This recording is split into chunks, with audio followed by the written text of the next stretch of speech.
So good evening. I'm very pleasure to be here. I would like to thank Misha for this kind invitation, also for the Einstein Forum for this joint initiative between this forum and the International Sociological Association Research Committee on Social Movements. Misha was the main person that was in charge of this series that also took to Potsdam 2 weeks ago our colleague Simin Fadai. And I'm very pleased to be here also to talk about Brazil because of course this fight, the right and the far right has grown across the world in recent years.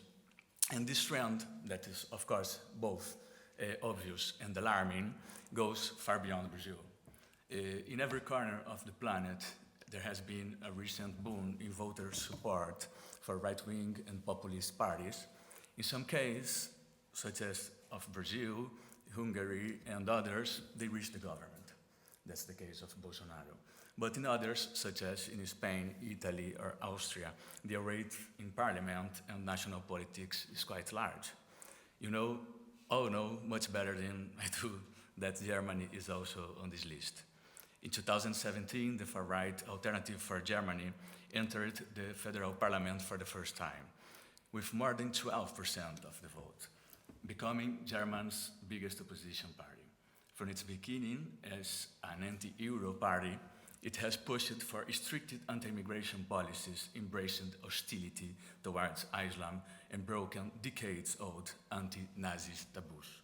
At the same time, the recent elections in the state of Thuringia shocked the political establishment here and are reviving many goals from the past. In general terms, people are just frustrated with the political establishment. Their main concerns are not only about immigration, globalization, or the dilution of national identity, but sometimes mainly on the conditions of daily life. In the midst of the proliferation of radical right parties and proposals, they began to organize themselves even in countries where historically there was no tradition of extreme right force. This is the case, for instance, of a new far-right party that was created last week in Ecuador, inspired by Bolsonaro and Spanish Vox. Although the growth of this extreme right appears every day in the media, in the newspapers, and concerns all of us, I think we still need much more systematic research and creative and critical thinking to deal with this phenomenon.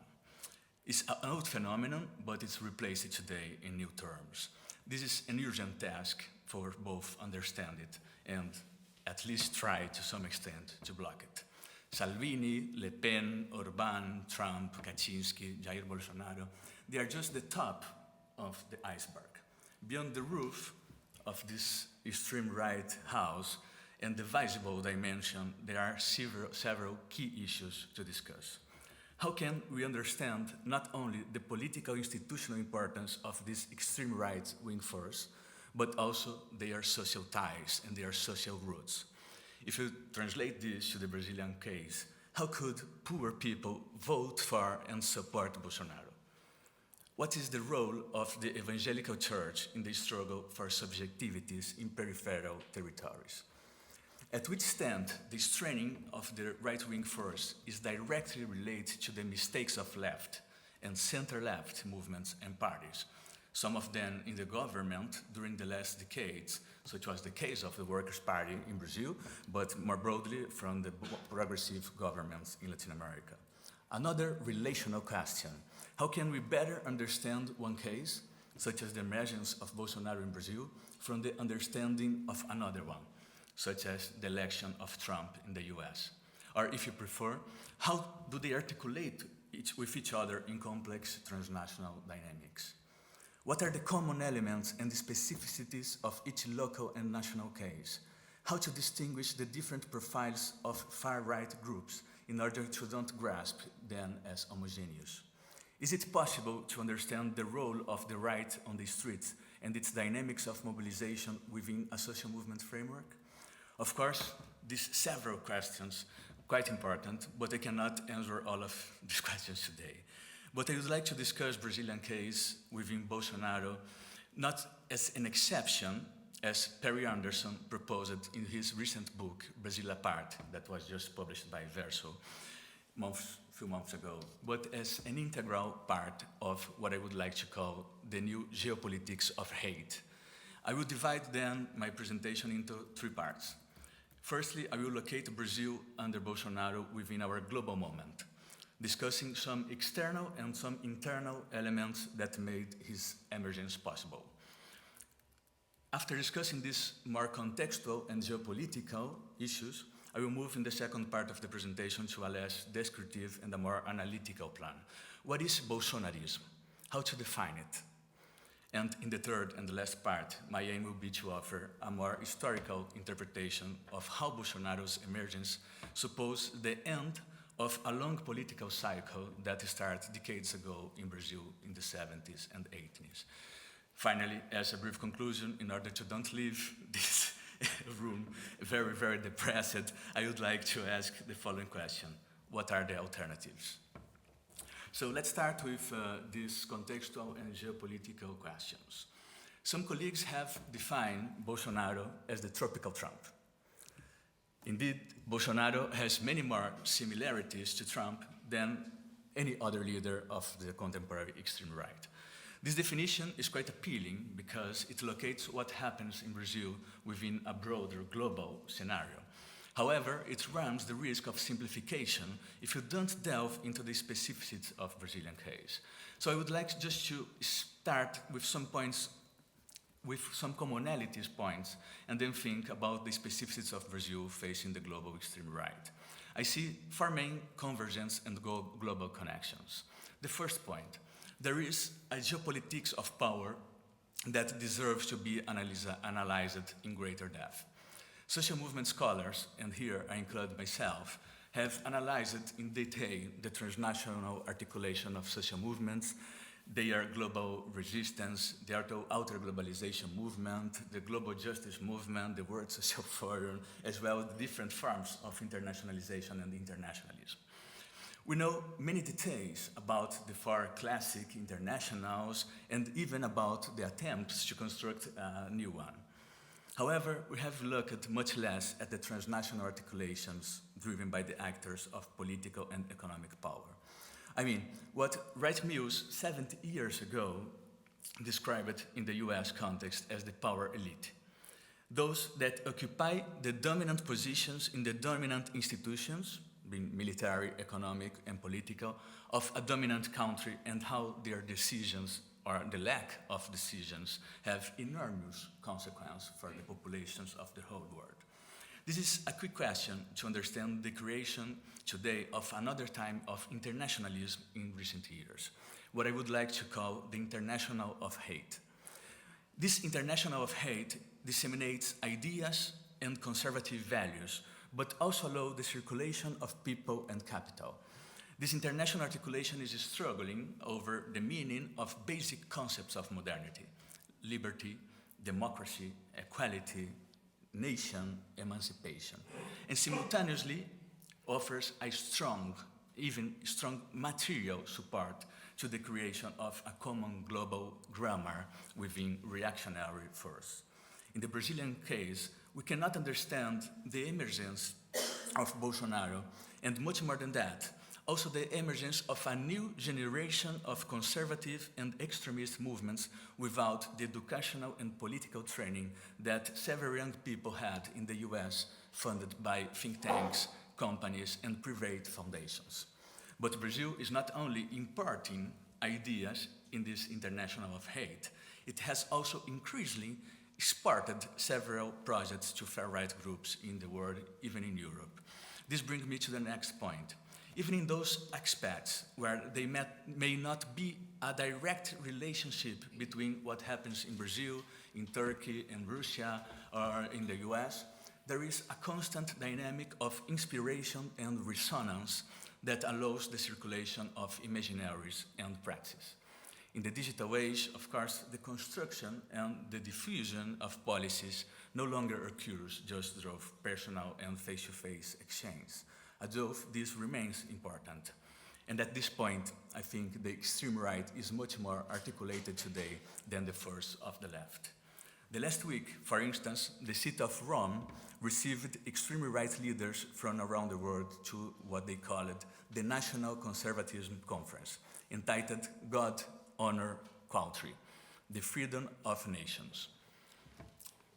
This conference was sponsored by the Bow Group, that's a historical UK think tank promoting conservative opinion, the International Reagan-Thatcher Society, and anonymous donors. This new national conservatism imaginary, at least as articulated the last week in Rome, is very different from Reaganism and Thatcherism. The starting point is that European integration and American hegemony are both evil, and that universal ideas like human rights are a dangerous ideology. For the extreme right, intellectuals and leaders gathered in Rome last week, democracy is of no significance. International treaties and obligations do not matter either, not even if people want them. Third point, despite the difference, there are some common or shared characteristics and features in these different countries and processes.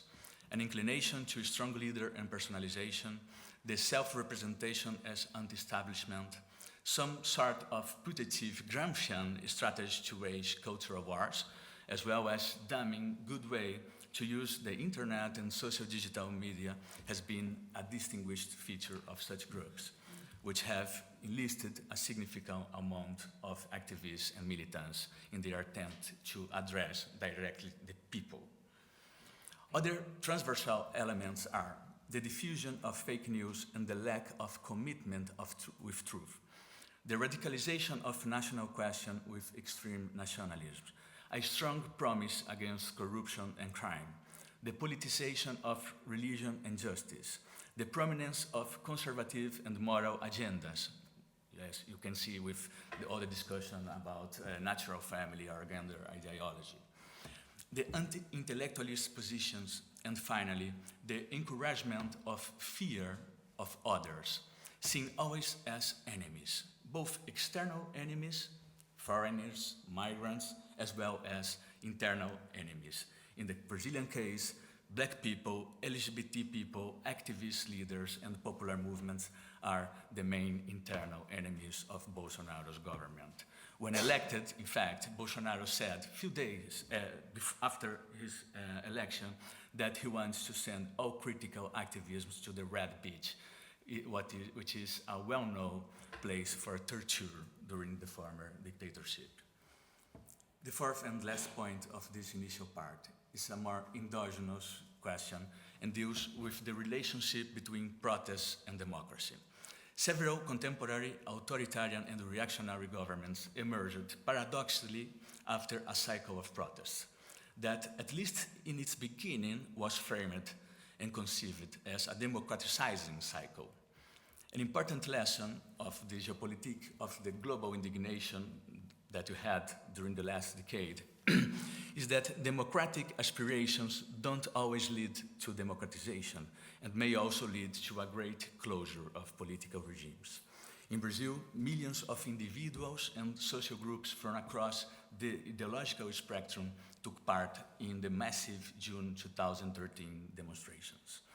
June 2013 in Brazil cannot be defined as progressive or as conservative as many colleagues tried to do.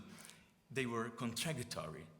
There was a coexistence in the same streets and the same squares of diverse and sometimes even antagonic actors. During the emergence of that cycle of protest in Brazil, it was possible to discern a diffuse outrage, the ambivalence of discourse, the heterogeneous nature of grievance, the lack of mediations of political parties, trade unions, or traditional actors, the coexistence of contradictory claims in the streets, from public education to the struggle against corruption, from more democracy to the return to the dictatorship. Finally, the protagonism of individuals and the emergence of new collectivities challenging the most traditional social movements. was a main feature of these protests. In my view, it's crucial to understand June 2013 in Brazil as a moment of what I have defined as a social overflow. Once the ground was cleared and opened up for protests by the initial mobilizations and movements, in general, progressive movements claimed for urban mobility and the right to the city, other actors came together to make their own grievances, without necessarily keeping their ties to the actors that triggered them or repeat the forms, the organizational cultures, the ideological reference, or their repertoire of actions. As a new cycle of protests emerged in Brazil, previous social movements, trade unions, and political parties were totally overflowed. If we look, for instance, for one of the best well-known Brazilian social movements in the world that you must know, that's the Landless Movement, the MST, they really didn't know how to do and how to act during the protests. I still remember a conversation in the public debate that I had with one of the main MST leaders in Brazil, and he said, these guys don't have any idea on how to mobilize Brazilian society. So they saw June 2013 as a kind of something exterior to them, not an emancipatory movement, something that was not the right way to do mobilization. After this very heterogeneous beginning, the years after sees the emergence of new moments of decantation, as it became possible to discern more clearly in the streets, in the institutions, in the debates, between the main grievance on the left and on the right. Although a good portion of these actors and actions were not directly to the institutional field, the electoral scenario of 2014 led to a moment of furthering polarization, which observed most political and social actors in Brazil since then. Despite the criticism against Workers' Party in particular and political parties in general terms, those elections mobilized massively Brazilians. Dilma Rousseff won by a small margin, and this generated a climate of instability that was constantly fueled since then by sectors from the opposition in hopes of impeachment the president, what you all know really occurs. From this moment, 5 main agendas allowed a broad confluence of the liberal conservative groups with the far right force in Brazil. The first agenda is the public security, with topics related to the reduction of the penal majority, the militarization of larger cities such as Rio de Janeiro, and the proposal to allow the carrying of arms among the civilian population. The second agenda, a common agenda between this broad confluence between liberal, conservative, and far-right force in Brazil, was the anti-corruption agenda. And the anti-Workers' Party, anti-PT, as the main expression of corruption. The regressive moral agenda, with abortion question mainly, was quite important as well, and education and cultural criticism, too. Some of you may ask me, why did it work? In a quick reply, I could say due to a confluence of several elements. First, the increased violence in Brazilian cities, the population's disaffection with the political system as a whole, the difficulties of traditional left to connect and to deal with the main problems of ordinary citizens, and the public security issue is the main example that you have. The left in Brazil never talk about public security because they think public security is related to the police. Only the right wing first talk about that. And the left don't have any proposal about that. And also, of course, the exhaustion of the PT government model and its coalition for internal and external reasons. I will discuss these elements in the next part of the presentations. But before that, I would like to move to this more conceptual question: how to define Bolsonarism?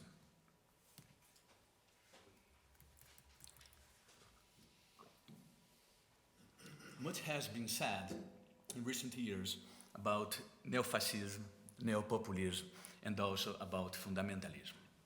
Is Bolsonaro a fascist? Is Bolsonaro an example of neo-populism?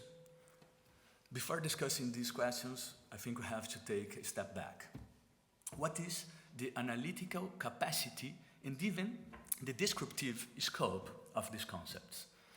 Each of these notions refers to founding historical case, whose features are directly associated with specific actors involved in particular historical and social events and process. Obviously, that does not prevent us from using them, since these terms go beyond their original context and were, and still are, always adapted. However, there are three main problems that I would like to highlight. These concepts usually are not used as analytical concepts, but rather as categories of accusation, or even in a euphemistic way, mainly by different leftist groups. In addition, the use of prefix like neo, anti, counter, post doesn't help us. Neopopulism, anti-democracy, counter-movements, post-democracy. By this logic, these concepts are defined always by the adjustment and mismatch from previous experience and not by its essential constitutive elements. A second question is that in the specific case of right-wing movements, in what some colleagues like Michel Viviorca and before him Karl Polanyi have defined as counter-movements, there is still an important vacuum to fill in terms of empirical and theoretical research. Are these counter-movements only reactive or regressive? What is the relationship between counter-movements and the political and economic power? Is it possible to think about right groups and far-right organizations as social movements? This could lead us to a huge debate, but in my view, this is a bit complicated question, since we all know that during the political modernity, the notion of social movements emerged to define the equalitarian emancipatory force. So the social movement concept is still pretty much related to emancipatory movements, although we cannot deny the existence of reactive and conservative activisms. As a social movement scholar, it seems to me that we had historically an intellectual division of labor in the social science and humanities, according to which historians, on the one hand, have devoted themselves more to study the right wing first than sociologists. But historians have sought mainly to analyze the ideas, the intellectuals, and the events, historical events, while sociologists have sought mainly to analyze and sometimes support the social movements with which we have some kind of sympathy or deposit some kind of hope. The result of this process is what we know quite well, the right wing by its intellectuals, by its ideas, but we don't know so much about the social and political practice, specific practice by counter movements. In any case, neither contemporary movements nor government and political regimes can be easily fit into the fascist model. Neither the mass basis and the petit bourgeois, nor even the statist and economic nationalist character of such movements and governments are there to be. Another usual way of looking at them today is through the lens of populism. The problem in this case is that this is such an elusive definition that is even difficult to take stock of, let alone apply it properly to a specific case. There is so much variation in the concept and in the correspondence between the concept and the reality that drawing up upon any of its variants, in my view, simply just doesn't pay off. An alternative possibility of defining then Bolsonarism and other contemporary political regimes, instead of always treating them as populist or fascist, is based on the strengthening of an authoritarian neoliberalism. This requires to explore the relationship between authoritarianism, capitalism, and democracy. Let's do so very, very briefly. In the post-crisis period of 2008, we experienced the direct effect of the crisis, which also reached Brazil, blocking the commodity booms that had favored petty governments and affecting, as usual, the most disadvantaged people in a stronger way than the rest. Faced with this scenario, there was a deep reconfiguration of political positions and frames. The traditional center and center-left force have become mainstreaming in Brazil and elsewhere. In the last decades, the debate in Brazil and Latin America was about the possibilities of direct democracy, participatory democracy.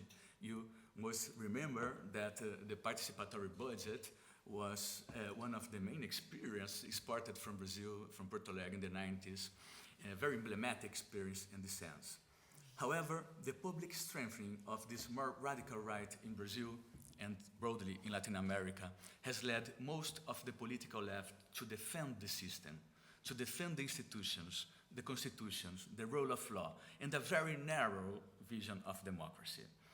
As a consequence, nowadays, the right wing is much more radicalized and has a more disruptive character, while progressive force turn to the center of the political board, while at the same time they are accused of communists, being, of course, so far from that.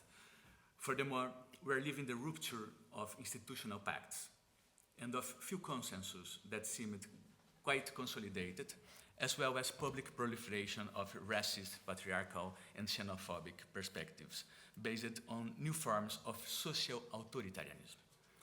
In my view, this specific type of authoritarianism is not only exercised from the top down, but also by consolidating a confluence between the violence of social authoritarianism with the principles of neoliberal rationality. From Spinoza and Kant drove psychoanalysis and critical theory, mainly Adorno, and his famous studies on the authoritarian personality. There is a long reflection on this issue. But what seems distinctive for me about our historical moment is the crisis of legitimacy of democratic capitalism, as Strack, Wendy Brown, and others have been discussing. This led us to an abandonment of the democratic game by capital itself. And in this context of the global crisis, the politicization of social authoritarianism emerged as a new legitimizing force.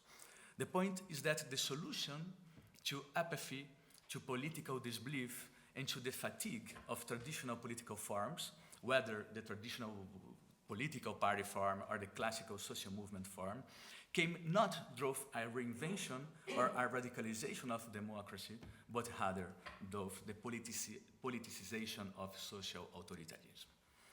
This connection between authoritarian subjectivity and the new spirit of neoliberalism forced them an authoritarian neoliberalism, marked by the intertwining of authoritarian ideologies, racism, xenophobia, misogyny, and a more radical grammar of market freedoms, exacerbated by contemporary liberal imaginary. You could agree, and I will probably agree with you, that capitalism and neoliberalism have always been violent and have been always incompatible with democracy. But if you look at the Brazilian and global political dynamics of the last decades, we had a close coexistence between democracy, even in its liberal and restricted form, and neoliberalism. In other words, we have a kind of social liberalism, or a capitalism with a human or a democratic face, which respected to some extent the rules of the democratic game. This is the reality from the latest 3 decades. Brazilian sociologist Evelina Danino defined this process as a perverse confluence. On the one hand, we had the neoliberal project that has been installed since the 80s in Brazil. On the other, a democratic participatory project that emerged from the crisis of authoritarian regimes and different national efforts for democratic deepening. Instead of antagonic projects, they end up converging, and PT's Workers' Party governments are a good example of that perverse confluence. This is over in Brazil and almost all over the world. And this led me to the last point and last part of my presentation.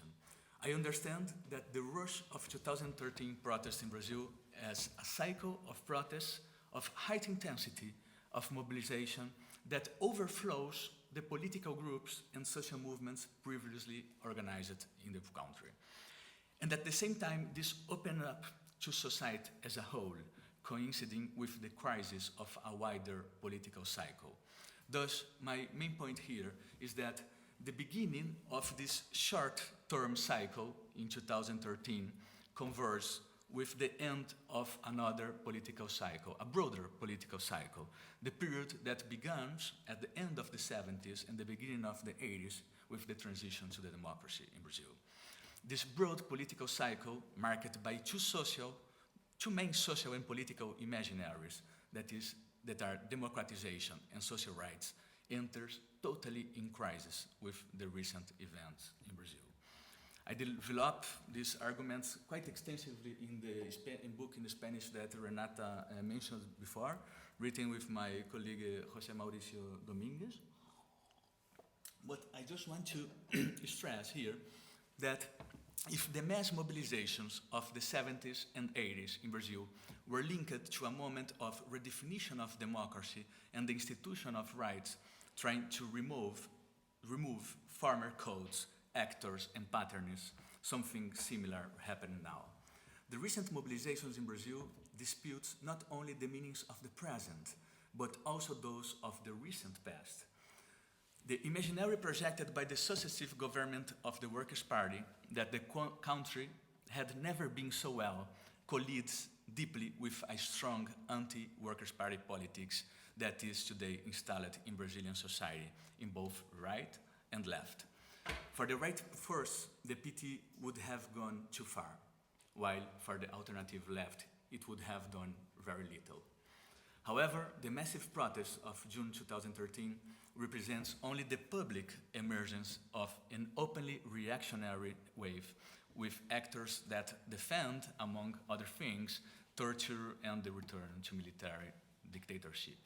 But this critical event of recent Brazilian society and politics cannot be interpreted as a thunderbolt in a blue sky, if you allow me to use this very beautiful metaphor that Engels used in the 1848 journée, to explain the 1848 journée,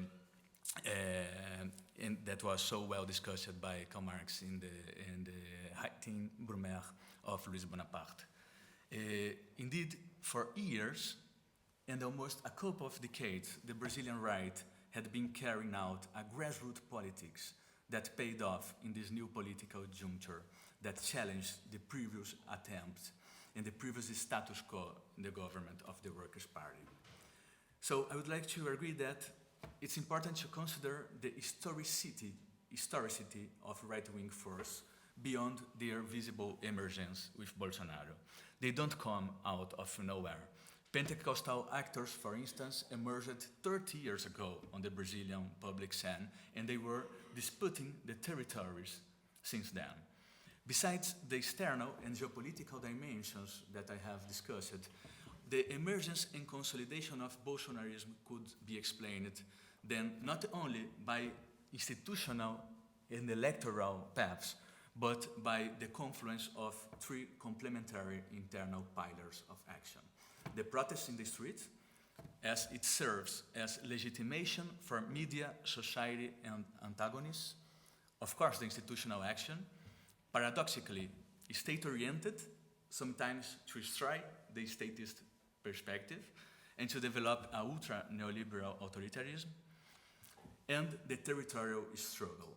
The territorial struggle is the spatial, social, personal, and cultural basis of this political project.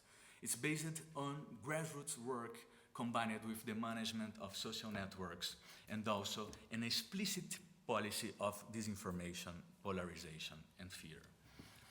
I can't put examples for these three pillars, but I think it's important to say that within these disputes of territories, there is a strong dispute around the meaning of popular movements in Brazil nowadays. There is a new generation of right-wing forces in Brazil that are trying to define themselves as anarcho-capitalists or libertarianists, that are trying to act in the territories, creating discourse and practice around popular capitalism, about popular privatization, and so on. in a space of deep social and structural inequalities. The curious result is that the space that in previous decades, from the 70s and the 90s, were hegemonized by leftist groups and leftist interventions linked to popular education, activist research actions, and grassroots communities are now dominated by very conservative groups and associations. So a key question to conclude at this stage is to understand what mobilizes the conservative popular imaginary.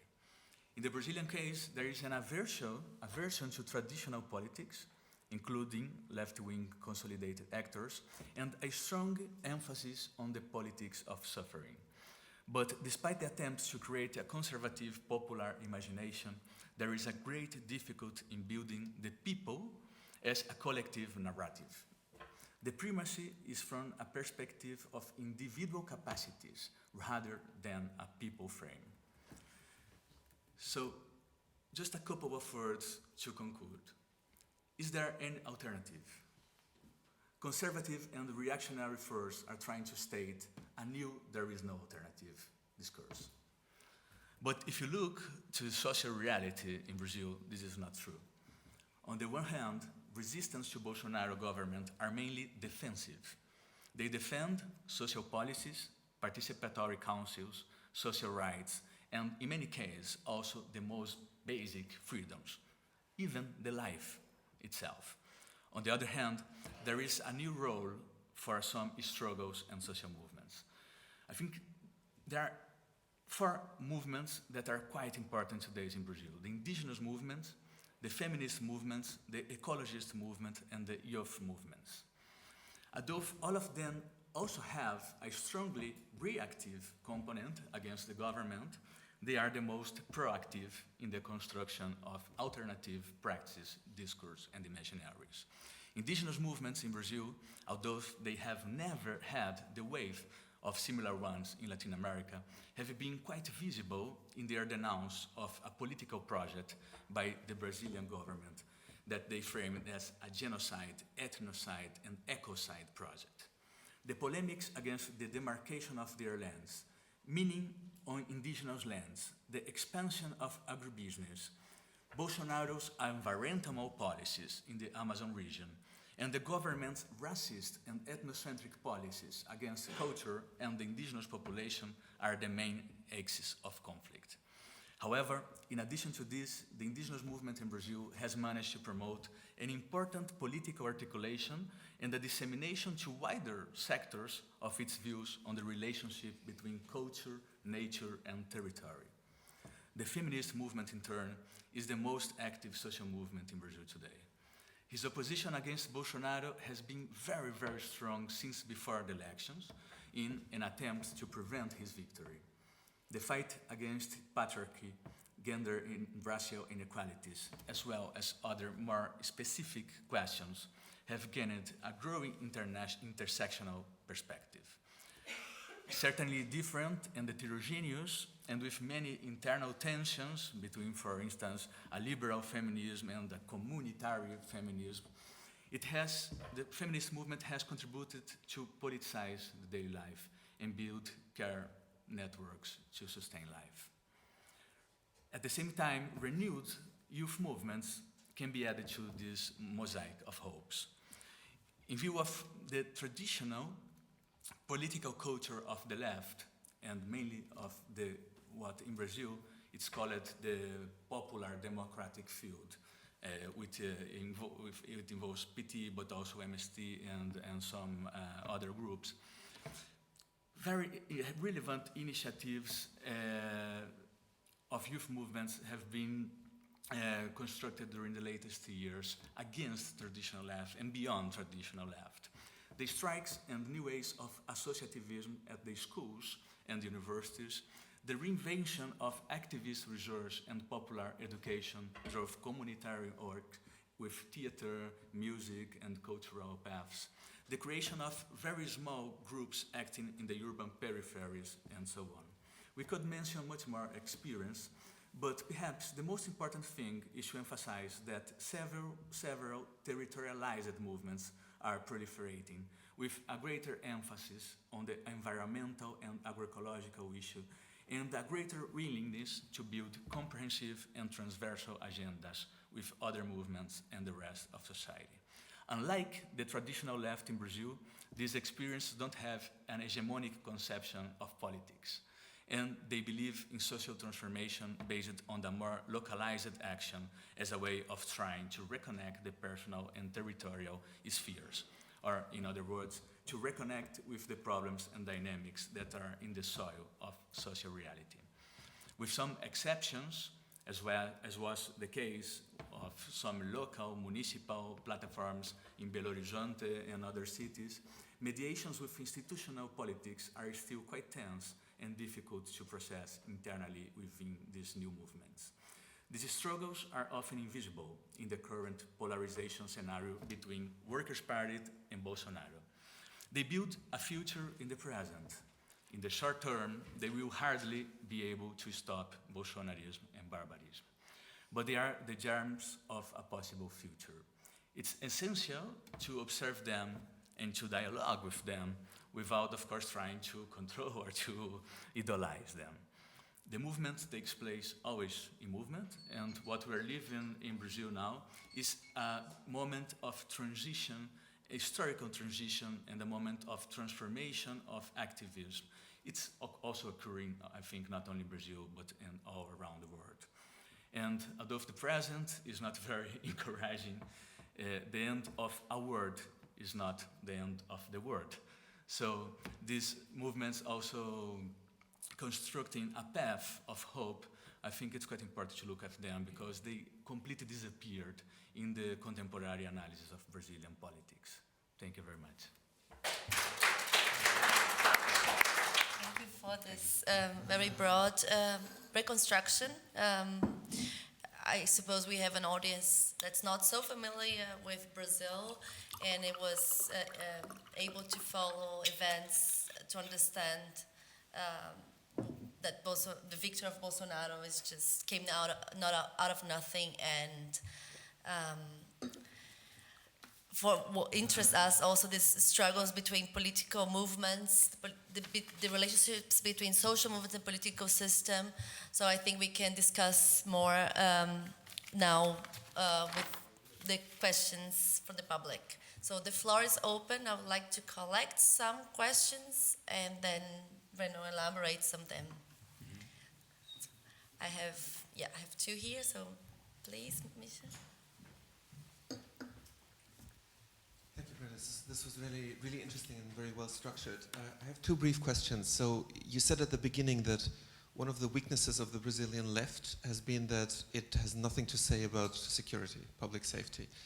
Is that changing with the new social movements that you mentioned at the end?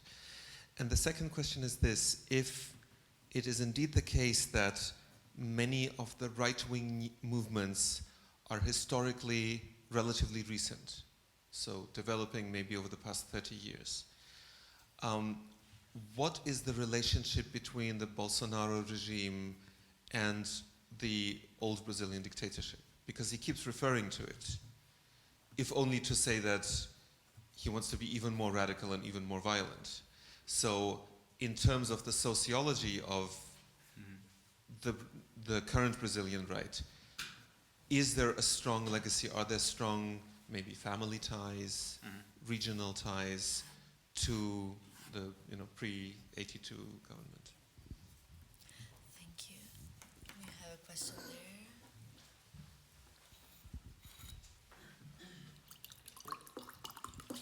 there. Here, yes. Okay. Yeah, thanks. I'm deeply impressed.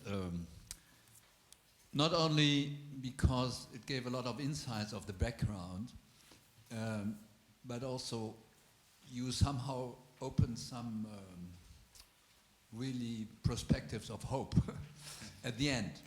And I didn't know about a lot of them.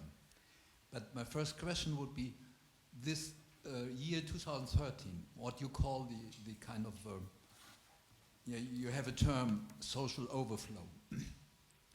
And it seems to be a key point for understanding how it went on and how the right-wing movement started to get really more ground in Brazil.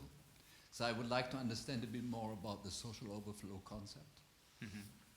And the second thing is to say a bit more what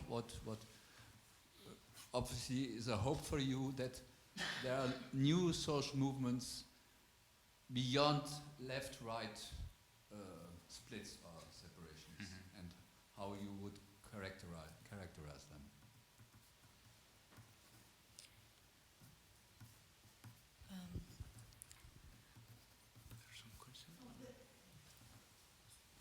Yes. So we have plenty of time. Okay, so we can come back here and then we do another round. Special at the Yeah. Einstein Forum that we allow plenty of time for discussion. Great. No need to collect questions. Okay. Okay. Is it working? Yeah. Many thanks for these questions. I'm sure that Renata can also answer all of them, maybe even better than me. We're here to So hear please, you tonight. so I'm always please feel defending. free to No, of course. compliment. I will start with Misha questions. I don't think left learned a lot about the public security question.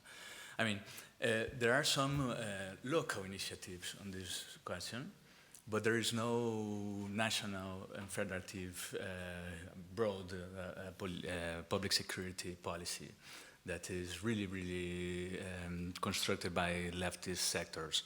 So I think this is still one of the main problems to connect with most of the population that feels that the most important thing in their life is security.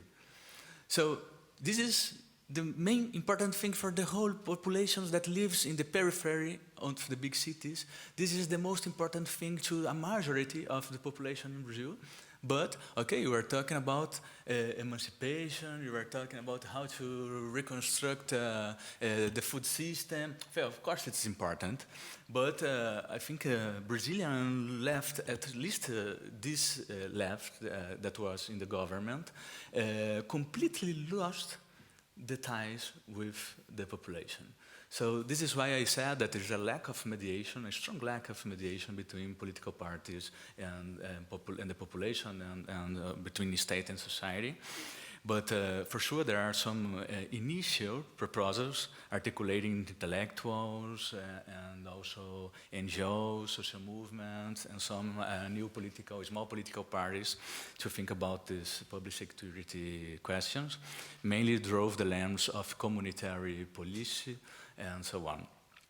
The second question is quite interesting.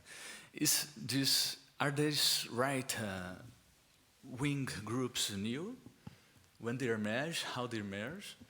If you look to the street, the two main movements that they call themselves popular movements that were quite important after June 2013.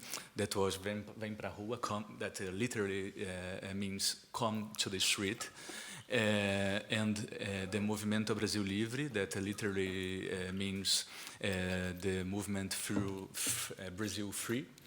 That is an allusion against the movement Passe Livre, the MPL. This acronym is a kind of a game of these acronyms, right?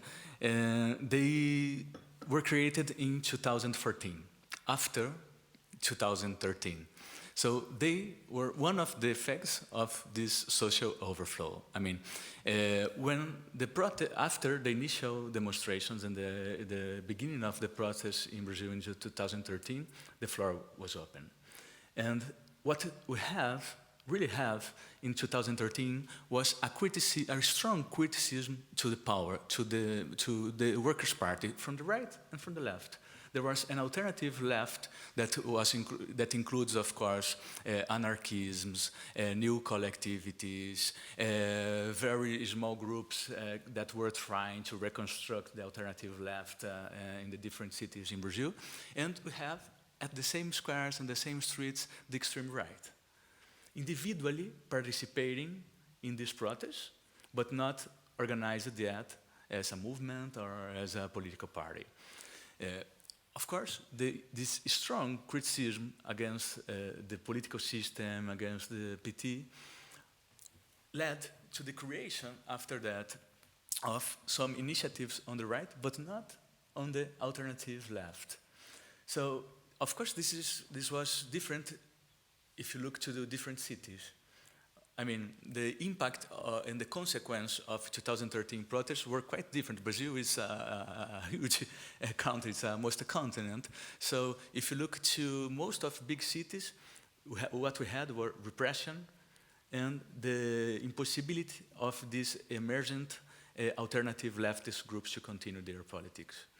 But in some place, like Belo Horizonte, we really have a very nice dynamic of integration between cultural mobilization, new popular movements, the creation of platforms that were trying to dispute even the local elections with right-wing with leftist new force. So it was different if you look to different regions from Brazil. But it was only 1 year after the 2013 that this kind of groups that were created to mobilize people in the streets emerged.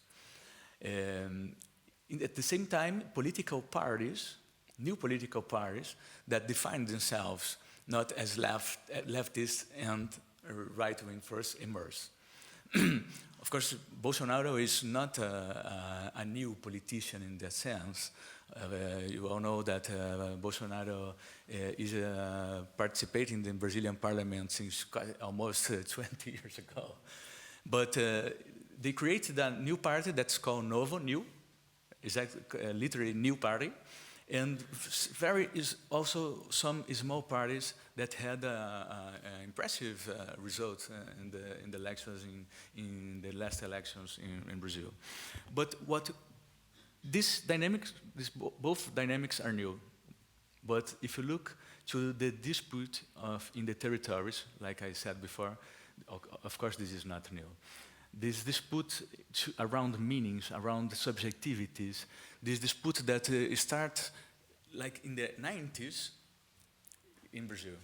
If you look to the role of evangelical and Pentecostal church, if you look to a kind of new liberal associativism that grew up in Brazil, even with some NGOs in the 90s, they started to grow up into strength from the 90s. You know. And what is quite interesting here, there are some interesting research in Brazil about that, is that we had a new generation of liberal and conservative young people that starts to mobilize with the social digital media before 2013. There are some think tanks supporting this group, like the Instituto Liberal, the Liberal Institute, and others, that were quite important to put this reactionary and extremist agenda in the institutional politics. So what we have, it's not homogeneous. We have a long-term right-wing politics that were more directly towards territories and to advocacy that grows up in the 90s. And then, of course, we have this kind of mass popular mobilization and new political parties that were created after 2013. So this is more or less the scenario. About your last questions, Bolsonaro was a military, but he was expelled from the military force. He has a strong relationship with some people that were quite central in the dictatorship.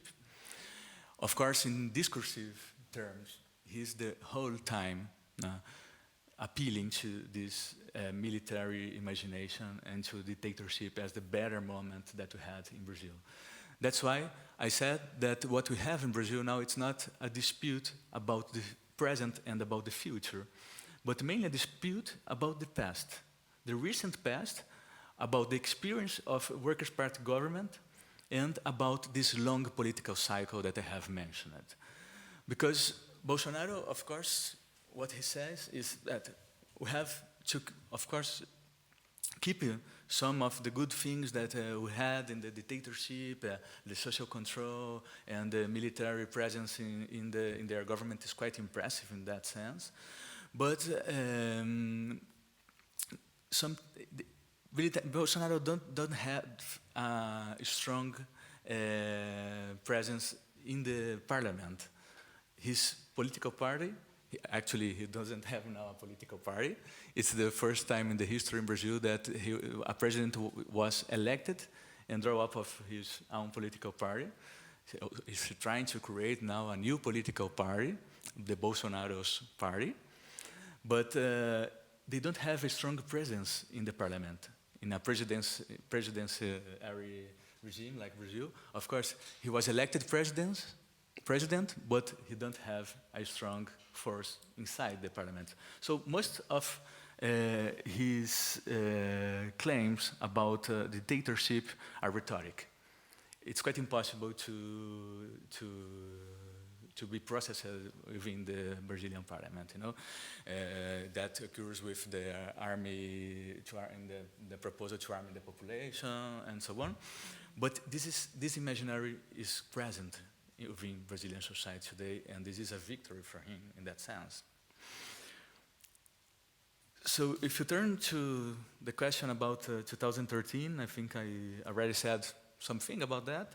But the idea of social overflow, of the notion of social overflow, I think it was tried to grasp some contemporary mobilizations, not only in Brazil, but all around the world. We can apply this to the King's Heme in Spain, to Turkey protests, to Tahrir in Egypt, to several protests that we had during what I call the geopolitics of global indignation during the latest 10 years, during the last decade, right?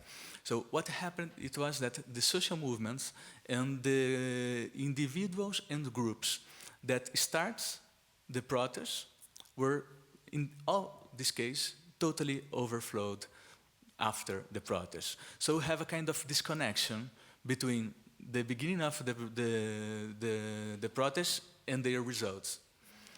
If you look to the classic social movement form, it was very difficult to occur because most of social movements were quite centralized.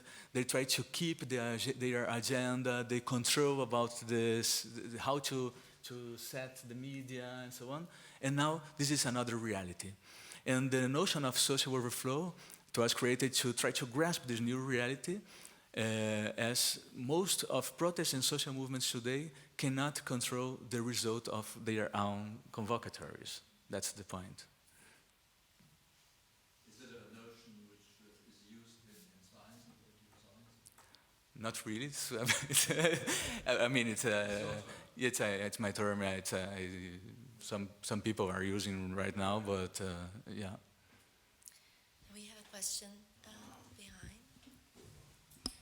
Well, first of all, thank you very much for your talk and all the interesting detail you offered us. Mine is not so much of a question, it's rather more a request for more information. Mm-hmm. In particular, it concerns what you called the coalition of hate, the international dimension of the whole affair. Mm. And I'm thinking less of material support like the one given to the conference in Rome, but rather more to immaterial learning processes between these movements all around the globe. I'm thinking about, let's say, a learning process that leads them to focus on hijacking the judiciary. That you can see almost everywhere. How did that come about? It seems to be unrelated to the previous institutional arrangements. It just always happens. Then another thing would be what I would call political style or rhetoric, the no-holds-barred aggression in political rhetoric. That seems to be a phenomenon that cuts across all these movements as well. So, in short, I would like you to say more about the international dimension and of the connections between these various popular. Could I just add one more international thing that Yeah. is of great concern to me, that seems to be common? It's more than rhetoric. It's an absolute disinterest in norms. It's not just a rhetoric, it's an ethos of power rather than the appeal to any kind of, norms that hold a culture together or hold an, yeah, it's macho too, yeah, okay. We have a question here, and then we go back here, and then we make another round. Yeah, thank you so much. I would like to bring up an idea you repeatedly presented to us during your talk, and it is the idea of cycles. For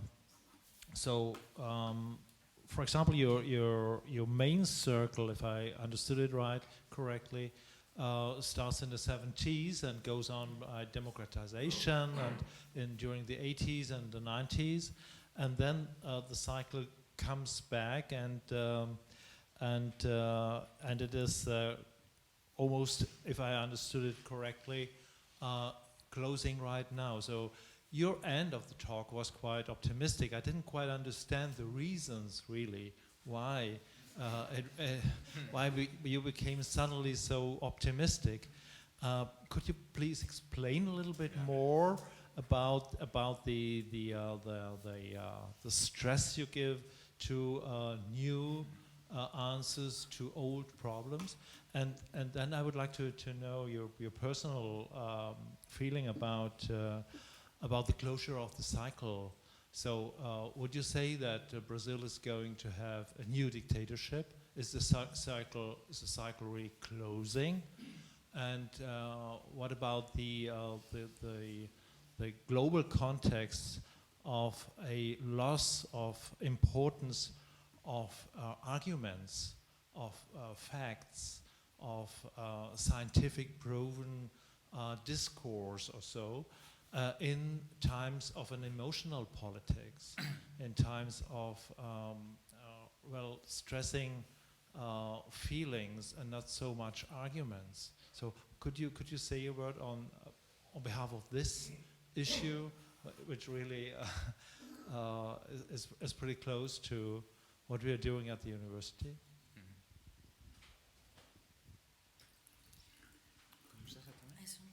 Okay, so the a Brazilian journalist, it's called Laurentino Gomes, who published 3 very interesting books about Brazilian history in the 19th century.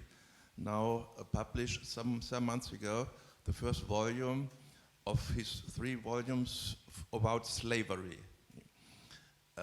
Do you think that and it's many, not many, but some people in Brazil are asking for the second abolition, segundo abolição.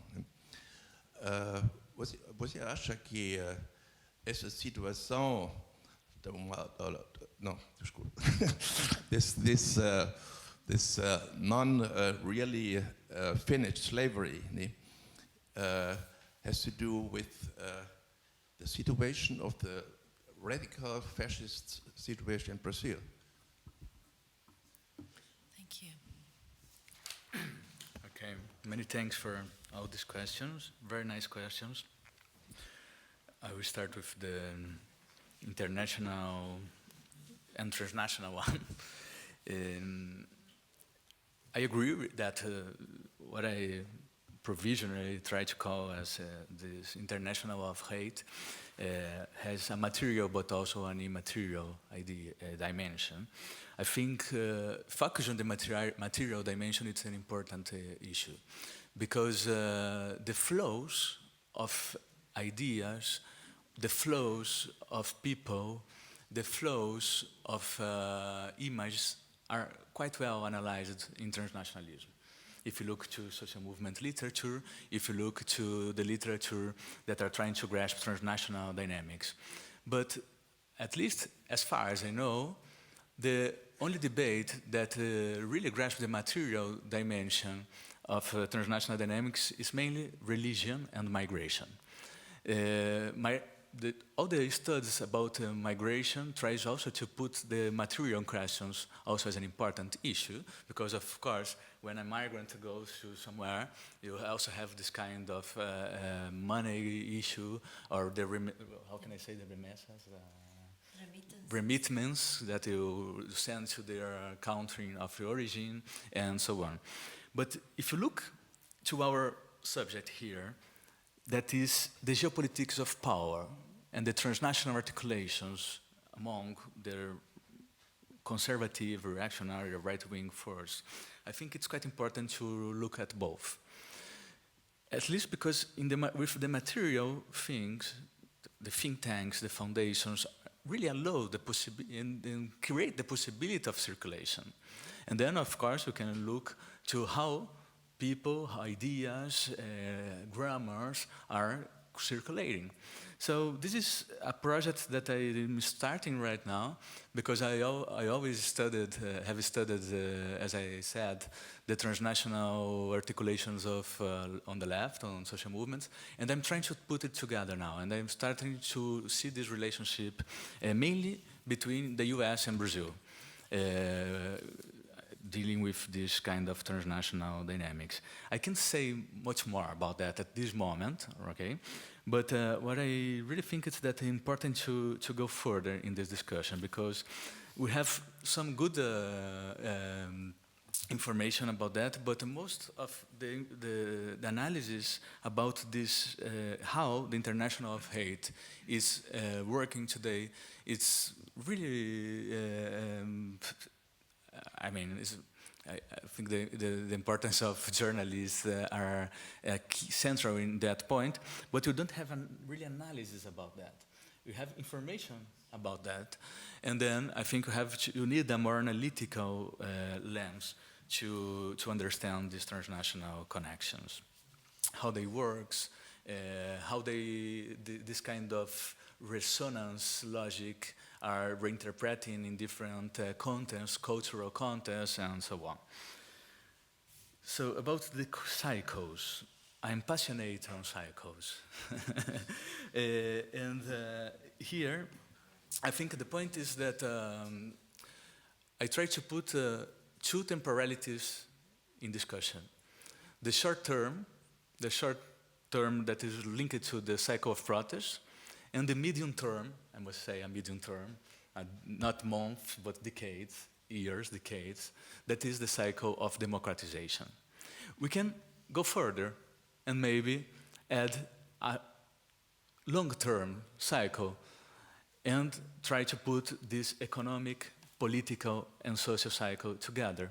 I think we still don't have a good analysis in social science humanities that puts together these different temporalities of cycles, at least trying to look at social movements. Because what we have is, of course, on one hand, all the political economic studies about long-term cycles. If you look to Immanuel Wallerstein and the world system theory, and we look to the work of Giovanni Arrighi and all the political economists that have worked quite well in this longue durée of capitalism, and they are trying to use Kondratiev stuff to try to see the recurrence of crises and so on. This is the longue durée of capitalism, and most of them try to look to social movements as anti-capitalist movements or anti-systemic movements, but always from an exogenous perspective, never looking to social movements as actors, as subjects of action with their own articulation practices and so on.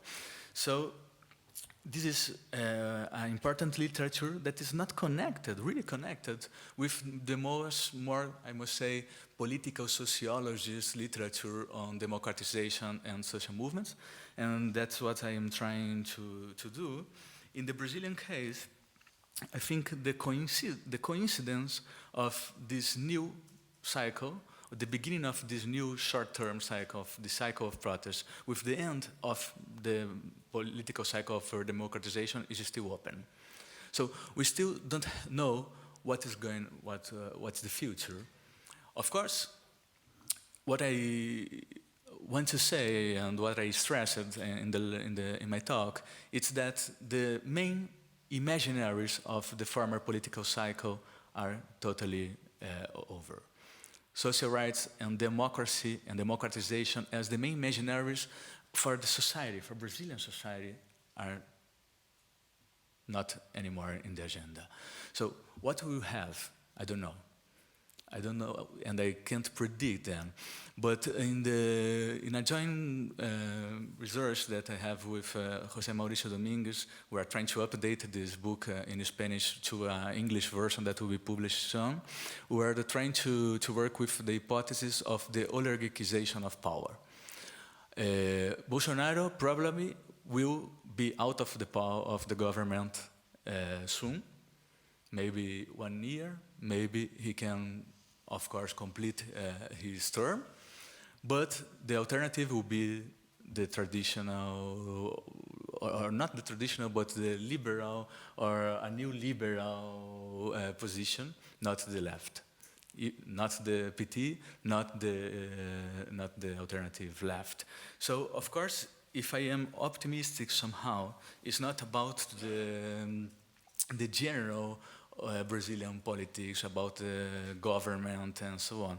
I'm optimistic because I really think that beyond that, there are some important seeds and there are important reconfigurations of activism that are trying to go beyond these things and try to imagine new utopias, trying to imagine and create new horizons. This is quite difficult at this moment because one of the main trends of politics, not only in Brazil but everywhere, it's a kind of closure of present. We are only looking to the present. Everything is urgent. You have to solve this today. You have to mobilize some people to try to block something. But, of course, this urgence of the present is everywhere. But I try to look to the organized and territorialized movements that are trying to imagine new futures, and I think we have some good examples in Brazil in that sense. But you would not go so far as to say, okay, so dictatorship is at stake right now in Latin America. If we take literature, for example, No. we take literature as a kind of weather forecast for what is to come. Yeah. And what will be the future.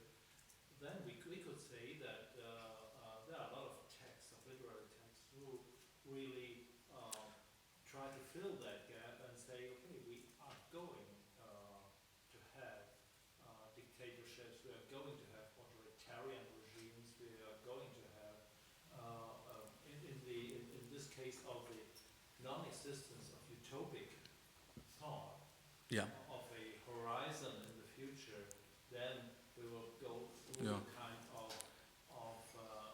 period of authoritarian regimes. Yeah, I agree. I think we don't. It's difficult to think about return to the past because the things don't return as such. What we have, I think we don't. At least in the Brazilian case, it's quite improbable to think about a military regime nowadays. What it's most probably is to have an authoritarian regime that are, or at least will try to follow the democratic elections and so on. This authoritarian regime is working with Bolsonaro. So we will still have this kind of authoritarian neoliberalism that I have mentioned before, that doesn't. But what makes you say that his term will be soon over? I mean, because the authoritarian stream is going on. They don't need the militaries to be authoritarian. We still have an imaginary of in Latin America that to be an authoritarian regime, you have to come back to the dictatorships. And I think you are in a new moment. And in this new moment, you have an oligarchization of power that's quite strong. You have a concentration of power that is even stronger than in the dictatorship. And you have this kind of authoritarian neoliberalism that doesn't need military force. They can also work with militaries, as in the case of Bolsonaro, but they don't need a military regime in that sense. Yeah, actually, even they need democratic legitimacy, because that's Yeah, I that's the think point, the yeah. point Yeah. of bringing together capitalism and democracy, because democracy is functional for the legitimation of this new wave of neoliberal reforms. And I have myself a question, if I might, as a moderator as well. Because you sort of, I really like how you go through the concepts that we could use to interpret what's going on in Brazil. And I think here in Europe, a concept that has been used a lot is populism. And I think Latin American scholarship has this, we have experienced populism, we have talked a lot and analyzed a lot what populism is. And so we have more care to use this word because we think about its analytical power, but also its empirical referent. And here, it's the same with fascism. So every time someone uses the word fascism, because it's very close to empirical referent in Europe, there's a lot of discussion if that's appropriate or not. So I really like how you leave those options out. But what I don't, I have one question about the use of counter-movement and social movement. Because you say the word social movement is very closely connected to the imaginary of modernity and the fight for emancipation. Okay, in this sense, it has an empirical referent. But to what extent, if we think, if we're talking about fascism, if we're talking about slavery, and we talk about modernity as well. So to what extent sticking to one side of modernity and not embracing modernity in its ambivalence and recognizing that fascism is part of modernity, slavery, racism, and why not understand social movements as also ambivalent and open up this category for more possibilities, because actually what you've been talking about is that they mobilize resources. They are based on networks, organizational basis. They have collective identities. So the analytical tools of social movement could very well be used to understand what's happening. This is one question. And the second question is like you drop all these concepts and then you opt for the line of analysis that links democracy and capitalism. And then I can only think of David Harvey's analysis of neoliberalism. And I think at the 80s, at the 90s, he suggested that if we go so far with neoliberal reforms and for the US context, all this penal state that brings order by incarcerating, there will be a status of a moral enemy. And the moral wars and the cultural wars will be a way of creating social ties. Because if there is no collective, so there is a common enemy at least that connects people. And what we see that there is no populism in the sense there is no interpellation of political subject, but there is a consistent use of moral panics. And I think Harvey becomes interesting as well to think with. I think these are my questions. Any other question from the public? I think there is a question from Lutz about slavery. That would be. Yes, that's true. Yeah, I can reply to both now. I forgot, sorry. And I asked the public to ask for the microphone because it's recording. Okay. Mm-hmm. The question about slavery. I think there is a strong debate in Latin America, even much more than in Brazil, about the coloniality of power. I think this, I don't know if all of you know this discussion about that was coined by Aníbal Quijano, a Peruvian sociologist, that is a very interesting discussion on racialization. When and how racialization of people occurs in Latin America, and what are the consequences of that? The coloniality, the end of colonialism doesn't end with the coloniality. This is the point of Aníbal Quijano. And the coloniality is present nowadays in different forms.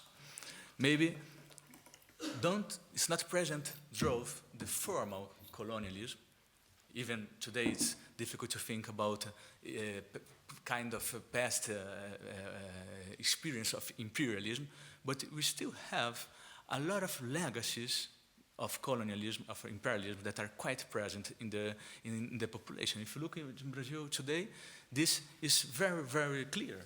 If you look to the segmentation and the segregation of cities, if you look to sociabilities, if you look to mentalities and subjectivities, if you look to how colonialism and how all the discussion of slavery is present. And I think I like this discussion because I think it brings to the present the centrality of racialization and the centrality of slavery, not only as a historical discussion, but as a persistent element of racism and a persistent element of structural inequalities in Brazil. I really like the work of my historian colleague Alan Castro on slavery and several others that were trying also to think about the transnational dynamics of slavery and resistance to slavery in Brazil and other places in Latin America. I think this discussion is still important today to think how this kind of longue durée diaspora tries to resist as a kind of somehow exteriority space of modernity. I don't think there is a exteriority of modernity, but they are criticizing from somehow outside all this debate of sociological theories on modernity, and I think it's quite important. At the same time, I think the black and the feminist movements, and mainly the feminist black movement today in Brazil, has one of the most interesting insights about slavery. If you leave all the historical and academic interpretations, they really are trying to discuss to have a discussion about the genocide of youth population in Brazil, and what are the links between slavery and the trajectories of life in a long durée, and so on. So I think this is a quite important question that you have pointed out. And about Renata's comments, both are quite interesting, and I mean, social movements from the right wing. I like the idea to think modernity in its ambivalence. I agree with that. I don't think we can look only to one side of a coin in this sense. But it's true that if you look to all the social movement literature that you have since the 19th century, it begins with Marxism, with Marx.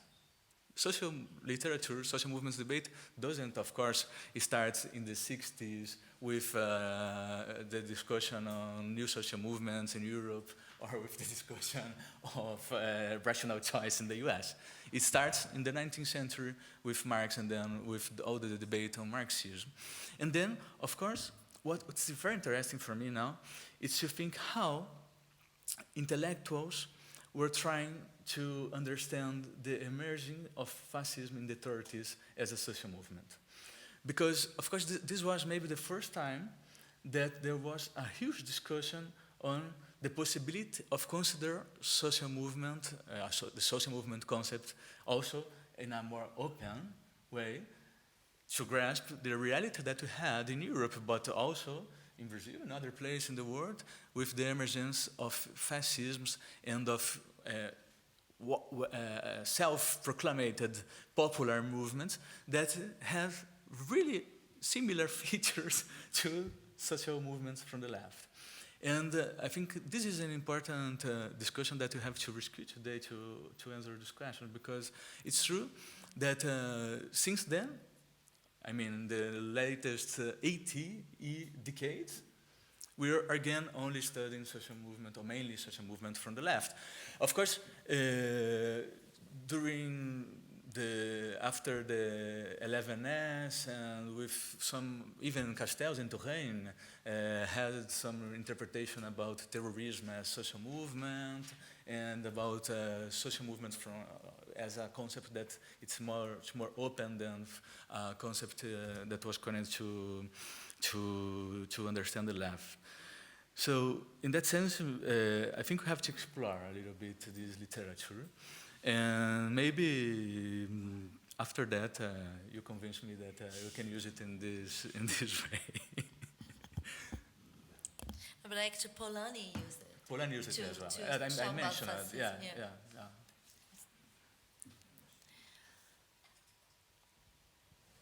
There is another question there. The last yeah, one. one there far behind. Yeah.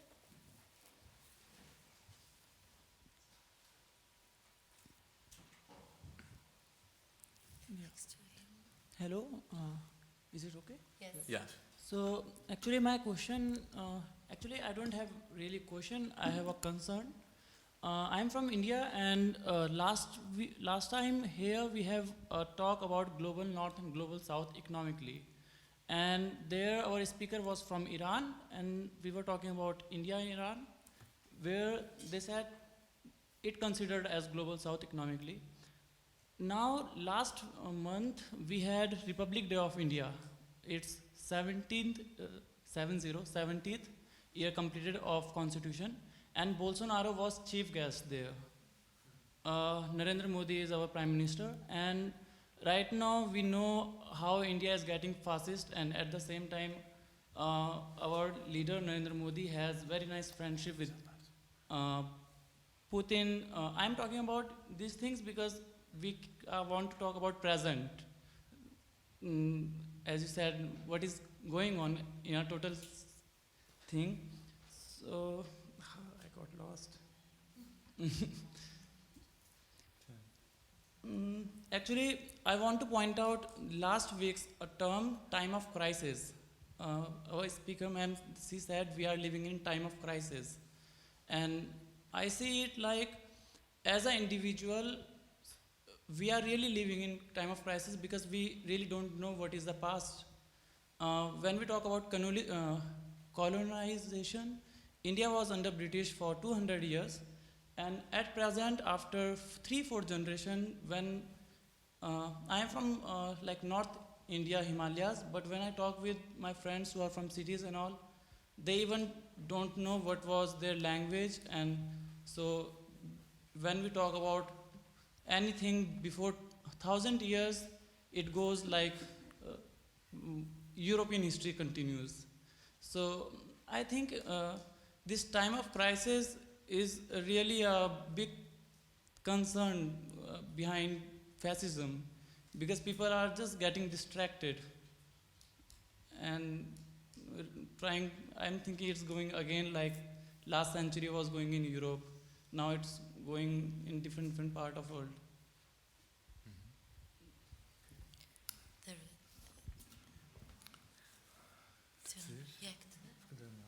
Question. Would you like to?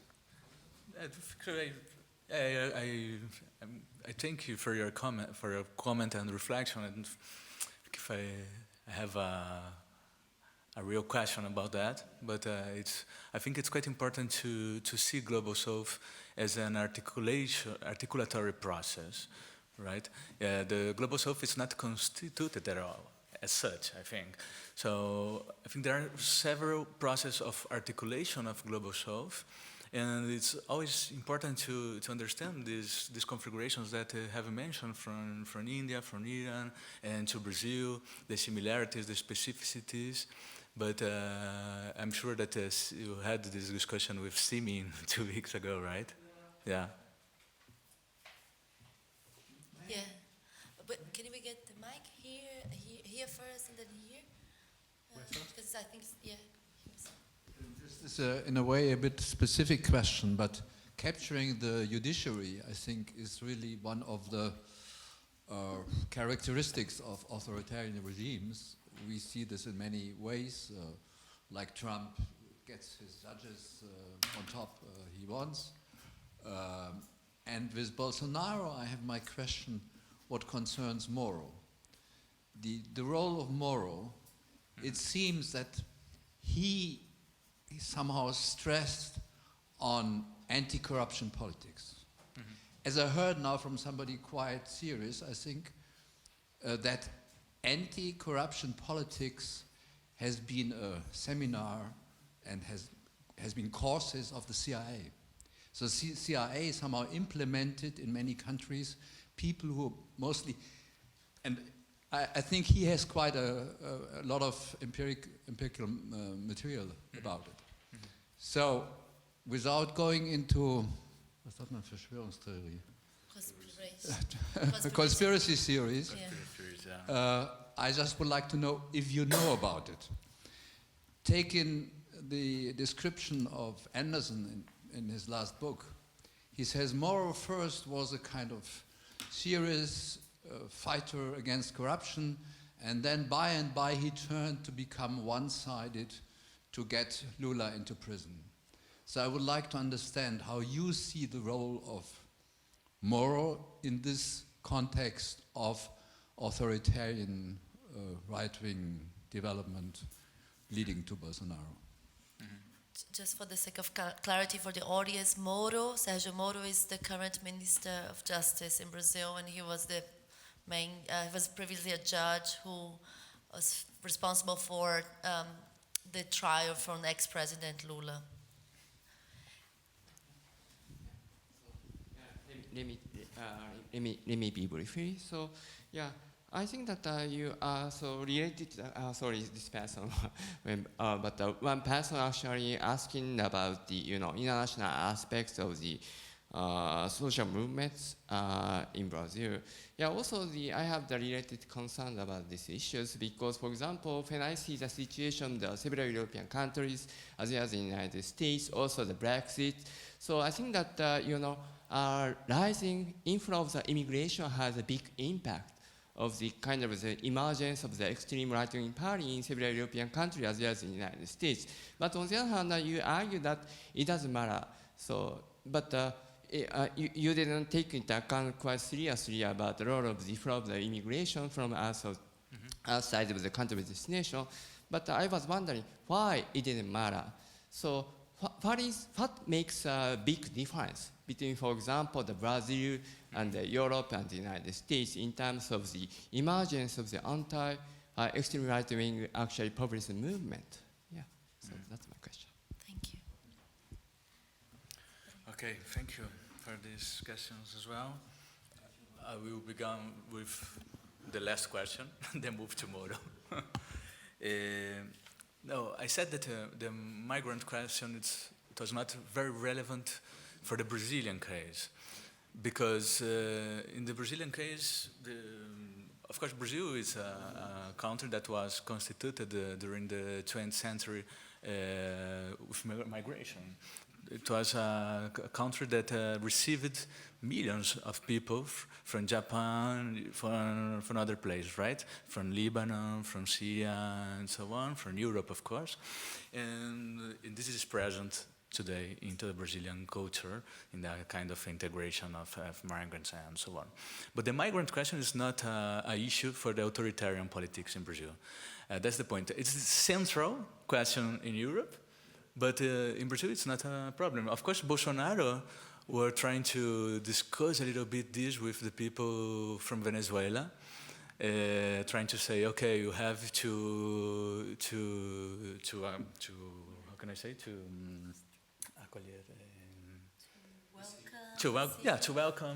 receive Venezuelan people in Brazil because they are persecuted by an authoritarian communist regime that is Maduro's and so on. But if you look to the numbers, of how many Venezuelan people came to Brazil, it's nothing. Mainly if you compare to the amount of people from Venezuela that are going to Colombia and to Ecuador. That is really a question, but not in Brazil. So the migrant question, I think it's substituted in the Brazilian case by internal enemies. That was a brief point that I did on this question, because the enemies are not external, but mainly internal. The indigenous, the activists, the black population, and so on. In that sense, it's an important difference, of course, with the global north. The question about Moro, I think the clarification that Renata did explains a lot. Who is Moro, right? I mean, if you look to someone that was judging Lula and then have received a premium that was after the put Lula in jail, he became the super minister. So I think this tells a lot about this kind of relationship between politics and the judiciary in Brazil. There's a long discussion in Brazil about the judicialization of politics and the politicization of judiciary. We can discuss that, maybe with the wine, right, Misha? But it's an important discussion because the politicization of judiciary, it's a key question to understand several important cases in Brazil today.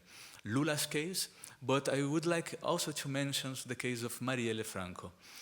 Marielle Franco, I don't know if you all know her. It was a council of Rio de Janeiro. She was murdered around 2 years ago. The process now it's on the justice, but of course, almost all of us know who murdered Marielle, but the process is blocked in the justice. There is a strong dispute within the government between Moro and Bolsonaro, because of course there are public information about the involvement of members of Bolsonaro's family with the murder of Marielle. So this is, for me, one of the most crucial cases in Brazil today, not Lula's case, but Marielle's case, because Marielle represents the best and the worst that we have in Brazilian society today. The best, I mean, in the sense that he was a woman, black woman, that were trying to push out a new way of construct politics that came from favelas, from the periphery, from Rio de Janeiro, that symbolize everything that that we're trying to transform and to construct in Rio de Janeiro and in Brazil as an alternative. But Marielle's case also represents the worst of Brazilian society today, in the sense of racism, of misogyny, of how after Marielle's murdered, some people said, okay, it doesn't matter, it's a black woman, right? So this case will be crucial because depending on the result of the investigation and the public investigations, the future of Bolsonaro will be very different. So we are still waiting to know who were the responsible, intellectual responsible for the murdering of Marielle Franco. Just to complement, she was a lesbian and activist for LGBT rights as well. That's true, yeah. And homophobia is a very strong matter in Bolsonaro's rhetoric. Yeah. So I would like to thank all of you for being here tonight, wanting to discuss the rise of Bolsonaro in Brazil, and I would particularly like to thank the Einstein Forum for inviting Breno and organizing this evening, and thank you, Breno, for your very broad explanation and interpretation of the Brazilian recent history. Thank you.